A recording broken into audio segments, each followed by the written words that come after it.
One interesting aspect has been because so often geopolitics takes matters really out of any country's planning. So we've seen that with the ban on the export of rice because of what happened in Ukraine. Now you've got what's happening in Israel and Palestine.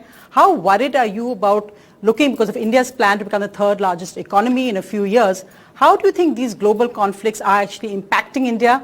And again, we talk about the voice of the global south, but India has differed quite significantly on the view on the conflict from many other countries of the global south. At the outset, in terms of our growth trajectory, I think Prime Minister Modi has steered the Indian economy so beautifully, strengthening the macroeconomic fundamentals, creating a whole country of 140 crore aspirational Indians looking for a better quality of life, and the deep focus on infrastructure development. This trinity of actions is something which has helped India be poised for probably 3 or 4 decades of high growth rates. So in terms of India becoming the third largest economy, I don't think it will be more than 3 or 4 years down the road. So when Prime Minister Modi guarantees that in his third term, India will be the third largest economy, I think it's a no-brainer. It's 100% there. We will make it happen. And his decisive leadership, his commitment to growth, his commitment to encouraging investments in India is recognized and respected across the world today. Today I met many large investors running some of the world's largest investment funds, and their investment plans are huge into the country. I in fact threw a couple of numbers at 1 or 2 of those companies, and every case they said, no, this is not our ambition, it's much bigger. So I think India is poised to get there to the third largest economy and then beyond. On your other point about the geopolitical situation, first of all, let me clarify, any of our bans are not because we are unable to meet the needs of others.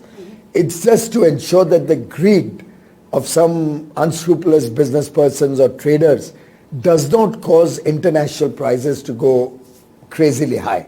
So in effect, our bans are more to keep prices both in India and in other less developed countries or emerging markets stable.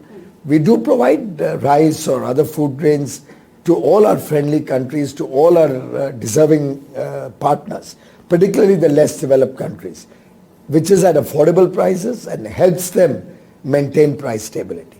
So more cases than not, our restrictions on export are directed towards channelizing the available material or food grains for global good, rather than allowing it to become a matter of profiteering by certain businesses. And to your third point about our views on the geopolitical situation, I think we have great clarity in our thinking. Prime Minister Modi is on record to condemn terrorism in all its form, anywhere in the world. And India has suffered from terrorism for years. We have been at the receiving end.